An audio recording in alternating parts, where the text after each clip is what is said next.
magulang ang kailangan. Maaaring may masiselang tema, lengguwahe, karahasan, sexual, horror o droga na hindi angkop sa mga bata. Nagpapatuloy nga ang matinding laban dito sa Encantadia. Itong mga sangre laban nga rito sa Kampon de Gargan.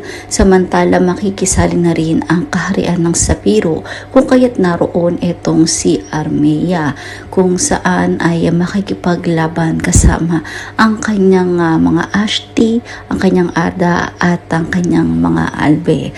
Habang ito namang si Tera at Mitena ay muling magtatapat at mukhang ito na nga rin ang huling pagtatapat ng dating magkaibigan sapagkat sinabi nga nito ni Tera na hindi na talaga magbabago itong si Mitena at talagang sumanib na ito sa kasamaan kung kaya't ang isang iniisip ng nakararami ay mukhang ito na rin ang huling laban nga nito ni Mitena at mukhang masusunod ang propesiya na si Tera pa rin ang tatapos sa kanyang buhay sapagkat hindi na rin talaga tuluyang nagbago at sumanib sa kabutihan itong si Mitena.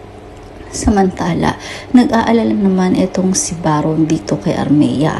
Subalit, umentra nga itong si Soldarius at sinabi nga niya na bilang asawa ni Armea ay kinakailangan at obligasyon ng protektahan ang kanyang hara sapagkat siya ang rama ng Sapiro at siya ang kabiyak nito ni Armea na kung saan ay tila ba pinamumukha niya kay Baron na wala ang lugar itong mini-aving ito sa buhay ni Armea sapagkat ito ay may asawa na at meron ng nagmamay-aring ramat dito. Subalit ikinagalit nga ni Armea ang pag-aalala ng dalawang ito sapagkat kaya niya raw ang kanyang sarili at siya ay lalaban hanggang sa dulo. So ang isang malaking tanong ay ito na rin nga ba ang huling laban ni Armea kung saan ay sa kanya nakafocus ang eksenang ito na tila ba may mangyayaring hindi kagandahan or hindi maganda dito sa pakikipaglaban ni Armea at ito na rin ba ang tuluyan na magkaganap dahil sa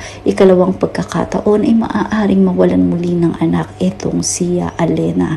Pakatunghayan nga natin yan kung ano nga ba ang kapalaran ng isang hara Armea dito sa laban.